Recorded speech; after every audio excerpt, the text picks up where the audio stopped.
Okay. Yeah, Out of nowhere. We can just synchronous trombones. Just play back and forth to each other now. Excellent. Who needs a stream deck? Have you set up your Rode so you can hear it? I just piped it in finally. Yeah. Finally. Cool. You're back. I'm back. Hello. It's funny how much I get like fooled that studio sound into script isn't doing like just like the most heavy lifting. Because like if you turn it off, where you recorded last time was fairly echoey, and I didn't even really notice it until I was editing and I turned off studio sound for a second. I was like, oh my God, this is like, it would have been like hard to listen to, I think, for people that are used to normal quality. And like it just fixed all of it. I didn't do anything. Wow, yeah, because listening back, I was like, oh, this audio seems less affected than usual. Yeah, for sure. That's cool. I could still hear the birds. I had to pull down studio sound a little bit, so I think it wasn't killing your silence as much as normal. But I kind of liked them. Yeah, no, it sounded good. Little ambiance. Well, I've got a squeaky chair today. Ooh, might just it's good ambiance. One of the buttons in Rode is trash talk. Ooh, look at that. Well, I know what I'm doing the rest of the time. I'm just adding sounds. Winner. How's the rest of your trip? Yeah, it's good. You know, as I messaged you on Slack, we had all the animals after we recorded. All the excitement. Snakes in the yard. Snakes in Laura's bed. Quite a traumatic 3 a.m. wake up for poor Laura. She's like, Jem, I think there's something in the bed. And she like picks up the baby, getting my boots and pants back on and like lifting up the sheets carefully, wondering what I'm going to find. And bloody baby snake under the fitted sheet, under Laura's back. What like, is so that was an exciting morning. Is this normal? Like, has this happened? Do you find things in your bed? Nah. Okay, good. Nah. Good. That's a first. Thankfully. And thankfully it wasn't I'm too excited now. So excited. Thankfully it wasn't a venomous snake, although at 3 o'clock in the morning we just assumed that it was, but did some Googling and research the next morning. Trapped it so we could inspect it in the light of day. Anyway, it was non-venomous, which was good, but still not a fun time. But, you know, added some excitement to the trip. Yeah, but no, it was good. We had a good trip. It's nice. Hey. Got back at 3 a.m. with a flat tire in the car and then rolled into work a few hours later. So I was pretty tired on Monday. Yeah, I bet. It's good to be back, getting into things, feeling like we've got some momentum again. That's good.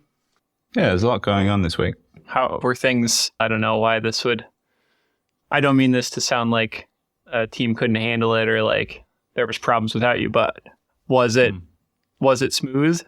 Or were there things that you had to It was smooth. tackle when you got back? No, it was very smooth. I would hazard to say that it was probably my smoothest time away. That's amazing. To date, I think. Everything worked as far as I'm aware. But yeah, like it was very, very minimal contact. Unusually minimal contact with me while I was away, which was great. And your comment last week about like, go for 1 week, the problem will stick or whatever. Go for 2 weeks, the problem will be solved. Definitely had a sense of coming back and sort of seeing that people had just dealt with stuff and just made things happen, made decisions, talked to each other about making decisions rather than talking to me. And yeah, that was cool to see. So you get back and you go, all right, pretend I'm not here. Yeah. Well, it was a good little mini reset because then this week I was a little bit more careful with question time of sort of thinking, all right, you solved this without me last week. Do I need to solve this week? Do I need to be here? Can I just sleep now? No, not in that sense. No, I know. It was just more like, just joking. Cool. Am I the right person to answer that? Yeah. Oh, it's good. Yeah. What's happening at your end? Oh, I don't think I told you. In one of the things I was, I think in my rant about alignment pins that I vastly sped up last week, Rob messaged me. He's like on Instagram. He's like, "Did you guys mean to like 2x the sound for a while in the podcast?" He's like, "Oh wait, you just said you were doing it on purpose. Never mind." He's like, "I already listened to like 1.5x, so it was like insanely fast. I just couldn't hear myself ramble that long, but it seemed there's too much other conversation to cut it out." So in my struggle with alignment pin tolerances and sourcing and all that, I made a little bit of a metric conversion mental error. And instead of making a slightly oversized hole for a 5mm dowel, I made it quite large. I made it 5.3 millimeters instead of 5.003. So it was enormous, which would have been a way bigger problem if it was inches. Would have been like 8 millimeters oversized. It's like plywood tolerances. Yeah. So I was very frustrated with myself because I got in Monday morning. I had everything set up Friday to like come in. Tools were ready in the machine. I hadn't run it in a bit and start running. It's running great. I get the parts out, stick a dowel pin in it just to check. About to go run some more. And it's like, oh my God, that's not even close. It's like, there's no point to a dowel pin at this point.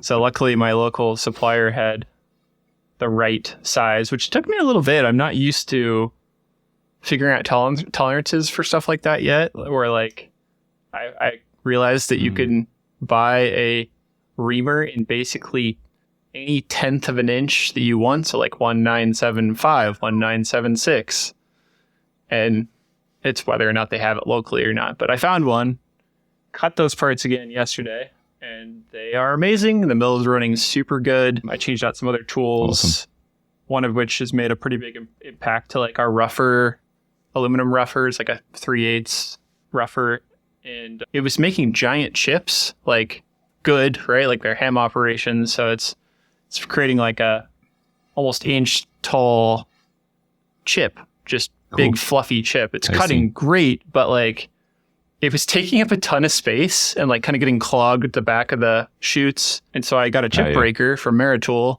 for like $5 more, and it's got a longer cut length, and it is. I knew this from wood, but it puts less spindle load, so you can go faster too. So it's like faster, tiny chips that compact really nice, and it sounds like it's just under way less strain, which it's really not that much strain for it.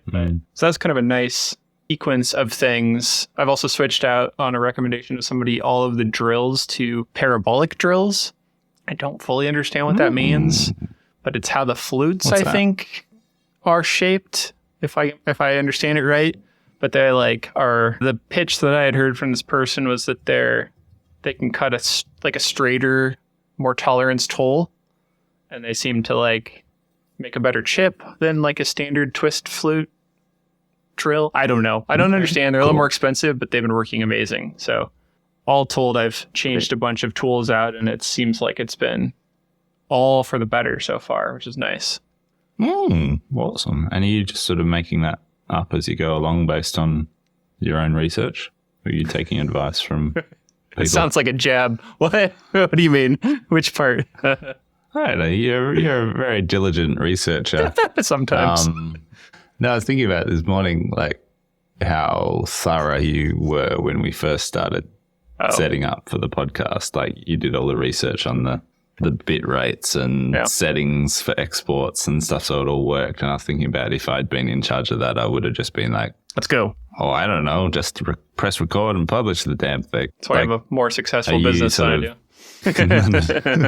But like when you're doing tooling research, are you just going out there and just finding stuff and trying it? Or some of it's like translated knowledge from, like the chip breaker thing was very obvious to me. I was thinking like, these chips are huge.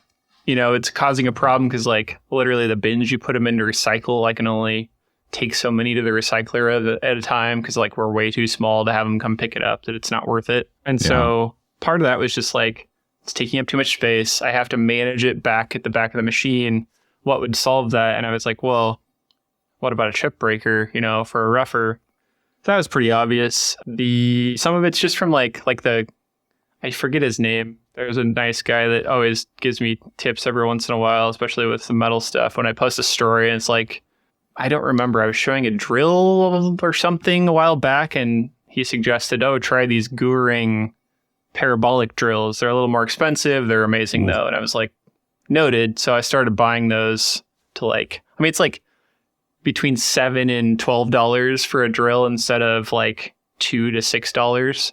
So it's like definitely more expensive, but they don't really like wear out in aluminum very fast. So yeah.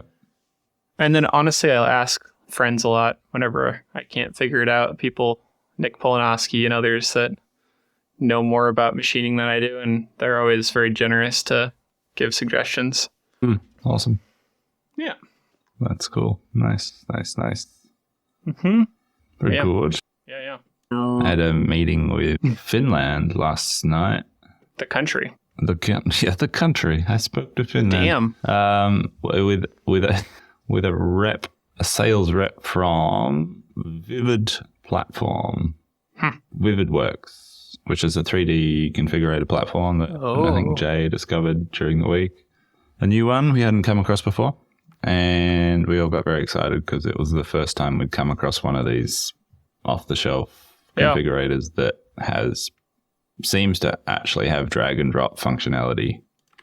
So I feel like every configurator I've looked at over the last few years, it's like, it's a sofa and you can change the colors, the number of things and change the colors and like change whether there's an armrest or no armrest. And thanks. It seems to be all the same sort of stuff. So this was the first one I came across where I was like, oh, this looks like you can put a cabinet in and move it around and then put another cabinet next to it and then move it up.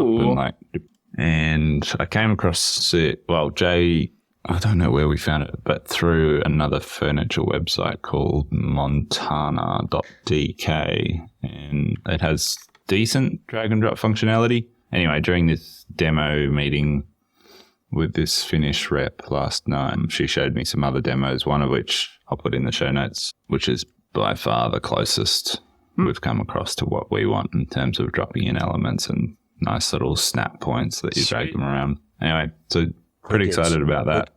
Sorry, I did not mean to do that. Trying to drag it, and I clicked it. Get off your buttons. And yeah, what was I going to say? So we're getting pricing on that in the next 24 hours, hopefully. And it's got a full Shopify integration coming very soon. Ooh, so it can be that old thing. It's got full WooCommerce integration at the moment. Shopify is not far away, they're saying, and it means you can link it to all your SKUs and have Shopify drive pricing and materials and stuff directly into the platform. But yeah, exciting. That's very cool. Do you think it's going to take a lot of customization to get your things in there? Like you have to pay them a lot to do that, or is it like pretty self-service? Like you could do it? It's pretty self-service. So I got them to give me a tour of the back end, and it looks like a pretty functional interface where you can upload your OBG models and set product rules and snap points and stuff like that. It looks fairly intuitive. So I reckon with Jay's skills of being able to hopefully integrate it into our store and then our 3D assets and stuff, I reckon it'll be something we can build ourselves for the most part. Yeah. But TBC, we'll see what the pricing comes back at. On their website, it suggests that it can cost up to 700 euros a month, whatever that is. I'm looking at the pricing right now, and I was laughing because they have a coming soon for the cheapest plan. It's 125 euro a month. I was like, when is that going to come? Like ever? I thought that was funny too. So yeah, we'll see.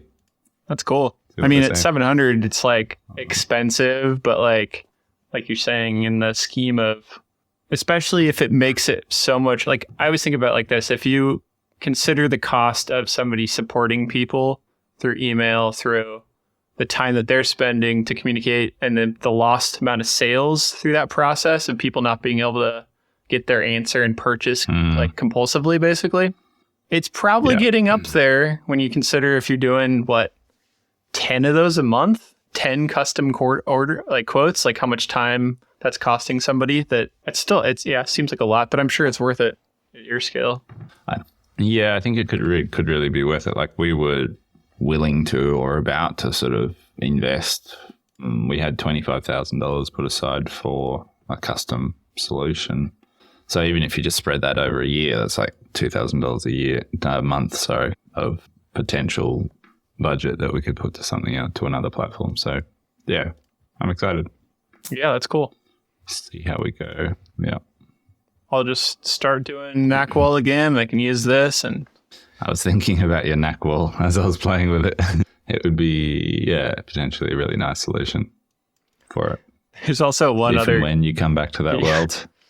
The thing I've honestly thought about lately is like trying to sell the IP to it, like just all the things we've developed. Oh, wow. I have no idea how to do that, but just in considering, I always try to like keep my mind open of like, there's a ton of effort and time and development into those things, and it's not like groundbreaking, but basically you'd be saving somebody else all that time of development to figure it out, to source different things, to methods of making certain parts. And I don't know. I have no idea. I've never tried to do anything like that. Just kind of as more of a curiosity of like, I wonder what that might be worth. It's definitely not what I put into it. No. Yeah, no, look, I think if I didn't have my own wall system in development, I'd be like, that would be piquing my interest right now. I'd be like, yeah.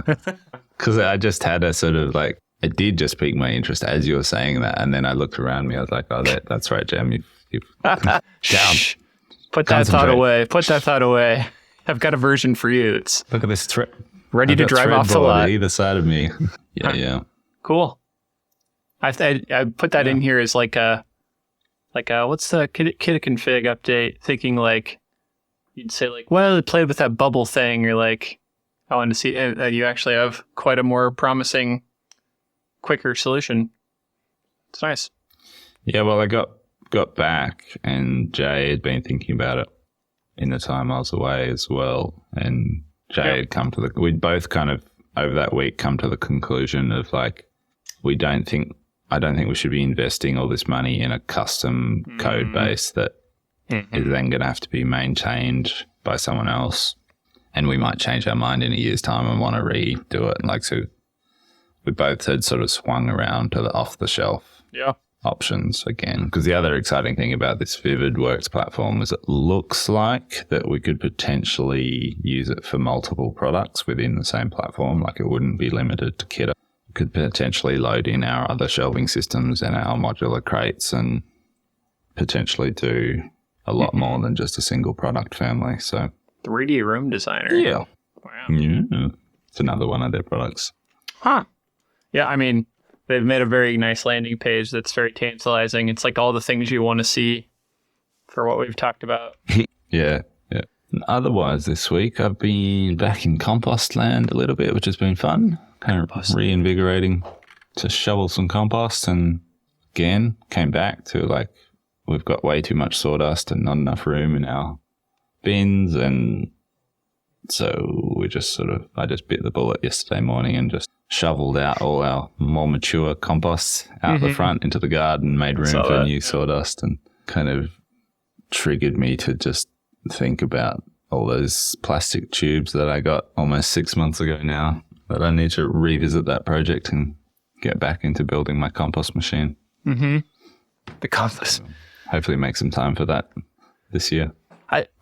I was just thinking how it'd be a really sweet little like brand piece for you to do like who did the Cradle to Cradle book, but it's basically like that idea of like where you start with material and like document it kind of like Wes Anderson style through how you make it in your solar factory, and then like what's it turn into, dirt, and then put a dotted line back up to trees, come back into, you can donate your sawdust to the tree farms, sawdust compost. But it'd just be nice, like, even if it's really simple, like, you're already saying it in other ways. I'm just visual, I guess.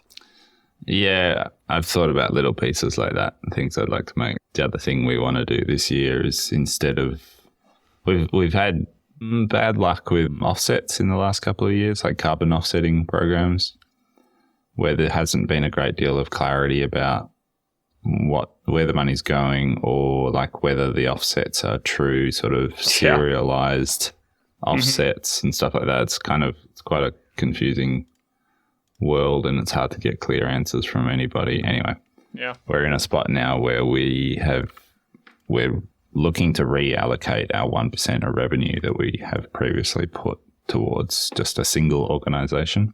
Sure. And we found this place, relatively local place that does like tree planting days, and you can take your whole team and actually just spend a day in a paddock planting trees. So we really want to do that this year as well. Like, instead of just paying the money and kind of not thinking about what it's doing or where it's going, actually physically go out and spend a couple of days doing that as a team, which would be just a fun thing to do, but also just, I don't know, more real. Yeah, definitely. Than sinking money into offsets. Yeah. Yep. That's nice. Yeah. Aspirations for a further company situation for me. Sounds nice. Yeah. We've been kind of nothing I planned on talking about, but I've been quite on the kick of, I started in early December of like looking for ways to liquidate things we had purchased that needed a little cash. And we hadn't sold our old air compressor. I had an old vise, just like weird things. Bought another 3D printer. Thought we should get rid of one of those. It's kind of got me on the kick of just like every time, it's just like listening to Saunders, just like every time I walk around the shop now, I'm like, that needs to go. Just like, it's like once you start the flow of it, it's way easier to keep making those changes. And like we've put a decent amount of time. I think I said that here. Largely Ricky, I jump in every once in a while, and I bought some organization panels for the little acro bins, and we've like started to really dial in the shipping area, which is turning out to be a lot better. I think the last step is really just like getting a computer there, because everything's there except for you can't make labels or like just, finally type in the details of a package. You have to go somewhere else still. But that's kind of the last step for that. But it just feels like things are kind of coming together in a nice way that's taken a long time. It really helps to like have some clarity around. For so long, it was like there's something about the job shop work of what we did with the router that the scale variances and like all the ways that it could change between like, oh, we start with a log and plane it and joint it, and then it goes on the router at some point, but then it also has to be sanded. It still could be huge. There's something about the product side that's so much more like focused and like satisfying to like start to organize for. It just feels like the other thing was just like herding cats in terms of like the way you organize your shop. So yeah, it's 100%. Nice. Yeah, I can relate to that. Yeah. Switching from the sort of big joinery job with all these cabinets that fill the workshop and have to get picked up on a huge truck versus, some small parts that need to go in a box and get shipped out to the customer. There's just like such a massive range across all processes involved, not just packaging and dispatch. But it's like, it's lovely when you can focus on product in that way and sort of, refine the processes around it. That's very satisfying. That's why I'm so excited about this Kit Parts Builder, because I want to blow it up. I feel like there's potential there to blow it up. And like I want to get to a point where we can't keep up. Oh. And we need another pencil sharpener or, whatever else is required to support. Multi-headed router so you can cut the holes at the same time on both sides. Yep. That's it. Crazy, those things. Yeah. But meanwhile, we're still quoting plenty of custom work. Aaron has taken on the role of sales manager this year. So other than little bits and bobs, I'm out of custom sales at the moment, which feels good actually, freeing up some time to focus on some bigger picture stuff again. Slowly dragging my brain back into a sort of product development, business development space. Yeah. Nice. But yeah, I see your note about qualification. Have you had issues with this? Well, it's an interesting phrase. I think it's the same idea as what I'm meaning, but Ricky and I had a pretty decent talk yesterday because I do all of the quoting, and I'll ask him questions about like if he thinks this is a good, like trying to get a gauge of an idea or if it's a good job, and I just kind of went through a whole realm of things that was trying to focus what we're going to take his work, and it's just so weird because it's like at the end of the year, we were really struggling to like just have the right amount of revenue, that things were making sense. Products are still not fully supporting us. And then we won a couple decent sized jobs in this month. And now it's like, oh, everything's fine. That whole like sine wave thing. And so trying to plan for that a little differently, but it's always clear every time that you're in the top of the the good side of that situation, that there's just a size of job that just makes no sense for your company, whoever you are, right? Like it could be $100 if you're small. It could be $1,000 if you're a big company. It's like, it seems insane. I'm sure a lot of you might relate to this, but it's like, frankly, at $500 of a job, we like can barely make money on that. Because if you consider the material cost, all the time put into all the different aspects, so people think it's a lot of money. And if I was a consumer looking to spend money to have something small cut, I would think that's crazy. I'm never going to pay that. And I agree. But really, it's like, I can't be here to like make everybody's small project, like we've talked about this, at length. So how do you say no the best way? Because every time I try a different way over the years, it has come to be met with, why can't you take my job? There's never just like thank you, that's sorry, or like silence. It's like I try to make it as kind and just like, this isn't right for us, or we don't have the staff, but it just never quite works. And so I was like wondering if you had some secret, like, here's how I say no, and it works. We try and use our quoting form to qualify small jobs out by just clearly stating what our minimum value job is. Yep. And that value has crept up over the last couple of years as we've sort of refined it. Mm-hmm. I think because for a long time there, we said, minimum CNC $150. Yeah. And that'll do like the micro job. Yep. With, an off-cut of material and a couple of parts. And then we worked out that we weren't making any money on those jobs and that they just were never working out for us. So we're like, cool, we'll scrap that. And then Aaron did some calculations a couple of years ago and was like, I think our minimum job should be $500 based on like a sheet of material and this much programming time, this much machine time. Like, cool, we ran that for a while. And then maybe about 6 months ago, we're like, actually, this still isn't working. Let's put our minimum.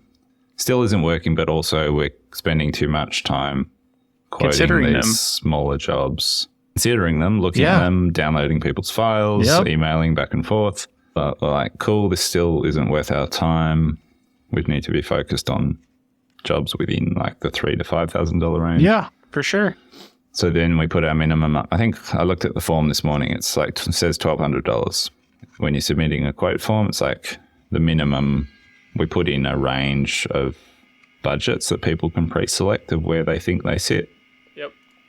Same. And 1,200 is the minimum. And I don't feel like that gets questioned. A lot of people submit the form with that base budget range because it's the lowest one available. Yep. And then it turns out in conversation that they don't actually want to spend that much, which is totally fair enough. But because it was the minimum, they just tick the box.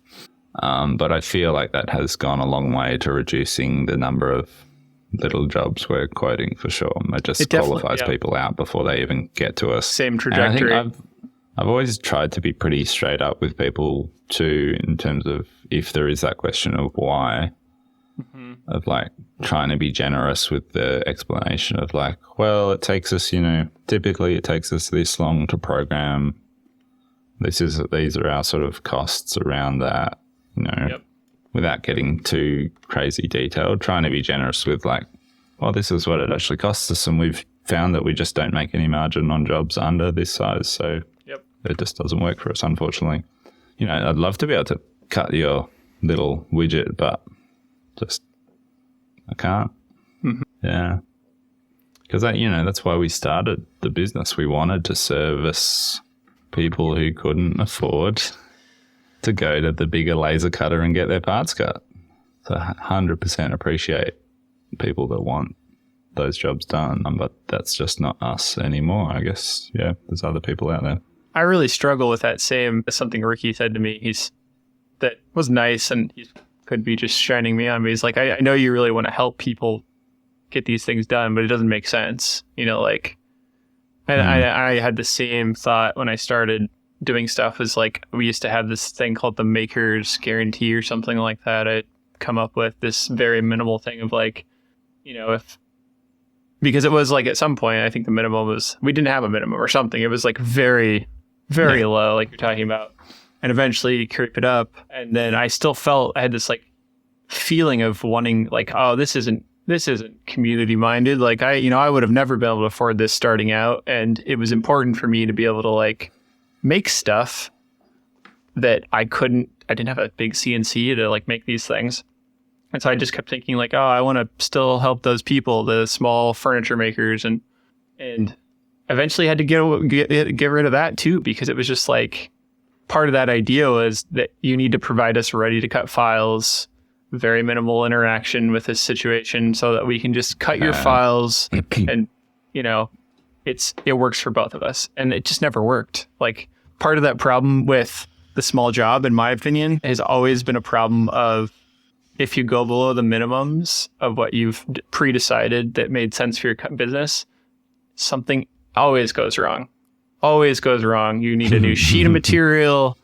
The parts didn't come out as they expected. So then like there's a redo and it's like, oh, well, we probably should have communicated that. And normally in a normal job, we'd like fix it and still be within a margin. And it's just like, it never works out when you go super small job. So yeah, I don't know. We did the same thing with our farm. Through the bulk of last year, while we're doing the NACWAL kind of development stuff and product development, I had raised the minimum to like 1,000, I think, and got far less inquiries. But I still get them all the time where it's like, like I put the minimum, but I'd like it to be less than that, and it's just like I just always have this kind of nagging conversation of not knowing how to kindly say like, no, just like all the time now it feels like, where it's always on the lower end. I think because we've made it easy for people to like, that don't know much, to like kind of educate and then, inquire. And then like, there's a whole process to that of like having to kind of help them on, which when it's a $5,000 job, that works, but that's unaccounted for time too, when it's a $500 job. So yeah, there's unicorns as well, like or exceptions. Like our biggest client, who puts hundreds of thousands of dollars through our books every year, first came to us 5 years ago with a little MDF CNC routing job. Yeah, of like, I need 3 MDF panels cut with these holes in them. Wow. And like that was the beginning of that relationship. And at the time we were saying yes to everything. We weren't qualifying jobs at all. And, it just struck up a really good rapport with this person. And, they really liked the way we worked. And this relationship developed, which, years later now we're working together really closely and doing a huge amount of work together. So got to be careful. Yeah. I think that was a rare, I call it a unicorn, but like, I don't think you can just leave the gates open in the hope that that's going to happen all the time. But I think it is important to qualify people fairly, and so you're not doing the wrong sort of work, but also just being open to conversations and opportunities. And that's what I like about qualification happening that's why I like qualifying people on the phone. Finally, I've come around to that concept of like, never used to like picking up the phone, but now I think it's really important to like pick up the phone and get on the phone to customers, and just because there's so much more that can come out of that than an email exchange, I think. Even just the explanation thing of like, oh, why can't we do your job? You can just sort of be more human in terms of your tone. Like tone and explanation of like why that doesn't work for our business anymore. Yeah. There's 2 things that, not to dwell on this forever, but 2 things that came up thinking about that I always consider too. I've trained some people marginally over time to help with quoting, 2 or 3. And I was caught myself thinking about that the other day of like, if I had to create boundaries for what we quoted, what the minimum jobs were for other people, I would probably expect that they're not constantly breaking those boundaries, right? Like we have a minimum, but then let's go underneath it a bunch all the time. But then exactly what you're describing, I think one of our better clients was they needed a couple prototypes, and you probably get this all the time too, where people say, oh, and I do it myself, where we get a couple prototypes made saying, well, if this goes well, we'll make 50 or 100 of these. Yeah. Never happens. But in the case of like one of our better clients, it happened, and it was like probably less than our minimum at the time. And we took it, and now we get 6 orders a year for, 5 digits, 6 digits. And it's like, same thing. I don't know. It's impossible, but it's like if you were giving Aaron advice, and maybe they were more of a junior person that didn't have the knowledge of how to choose in the moments. Like, how do you make those boundaries that are, you just kind of have to say, use your gut for when it makes sense to break the law, I guess. I know, it's really hard to communicate that stuff. Yeah. Anyway, thanks. You've been no help. Come on. No, I'm joking. I just kind of always have these conversations with myself, and I come back to the same, like, oh, I thought I made some progress there. And it's like, nope, still just as hard as it was before. Shut it all down. You know what the answer is? No custom work. Product only. Same solution there. Just get rid of it. Except for that, cool. We just got like the biggest job we've ever gotten this month. And I'm like, yay, I can eat again. Yay. Custom word. Excellent. Glad to hear it. So what's happening in Software Corner? We need a button for Software Corner. That'll do for today. Corner, my upsell app that I brought up back when I started using Shopify for the CNC stuff. I just glanced at it, and it kind of doesn't show very well like the current month, but if you go look in Airtable, I sent you some screenshots. Yeah.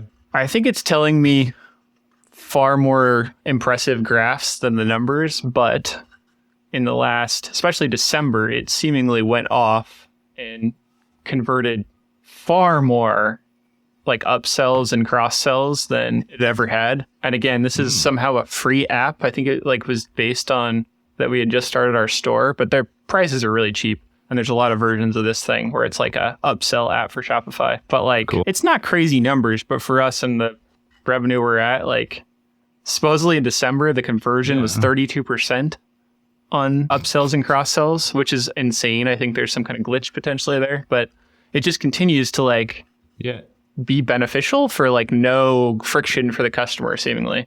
Fantastic. Looks great. Yeah, the impressive little graphs going on there. They look really nice, yeah. Very nice. Cool. All right, my software update is Jay has been noodling around with a new wiki solution. I saw that. Currently, all our standards live in Airtable. We're like, let's just put them in Airtable. They're all in the same place. Yep. Everyone can go and find them if they need them.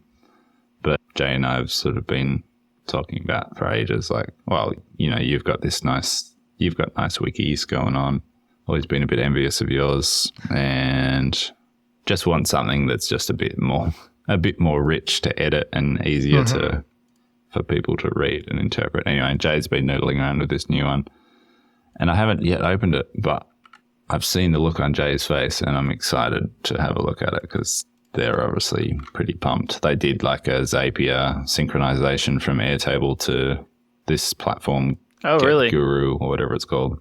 Wow! And it was just like, and just sucked all our data out of Airtable into it. And it's got nice little cards that integrate with Slack natively, and that's about as much as I know at this point. So I'll dig into it this week and have a look. But I remember finding that app when I was searching around. I don't remember when. The thing that I continue to like want more and more is just like, it's basically the traditional ERP where it's all one thing and it integrates with itself. With like, I don't want to have tickets separate from a chat app, separate from the knowledge base. I think that was the limitation, but I mean, this one looks amazing. Otherwise, as just a pure knowledge base, it looks very slick. Yeah. And that's what we were chasing, was just that knowledge base functionality. Makes sense. Yeah, cool. I mean, free for 3 users. Cool. So if you just fire 5 people, you're fine. Fine. No, I reckon we'll be able to structure it within that free plan easily enough. Yeah. I reckon. You've been buying computers? I have not bought a computer, but I was a little put off that the semi-pro version of the computer I just bought last year has been upped by the new Mac 2 Pro, Mac 2, Mac Mini M2 Pro. God, the names. New Mac Mini. Cool. I saw a little MKBHD video. You follow that guy at all? It's like does tech videos on YouTube that are gorgeous. And he posted some initial reaction video, and he said the line that killed me was the start of the video was, this M2 Pro Mac Mini is now more powerful than the base Mac Pro that's like $5,000. What the hell? And I was like, what? Wow. And then he showed some benchmark tests that have been done, and it beats my processor currently. And the one thing I guess it does, the Studio still does better that I have. The graphics stuff is still a little bit better. So it's not a crazy amount of difference, but this computer is like, base price is $1,300 USD, I think, which mine was like $1,900. So I didn't spend a crazy amount more. But it's just like, how do they keep doing this? Like, these computers are like, I know, it's bonkers. They have a Mac Mini right now that's $599 US. Anyway, or we're just used to paying so much for them. I think maybe that's part of it. Yeah. It says all the Windows heads listening to this. You guys are just cheap. Cool.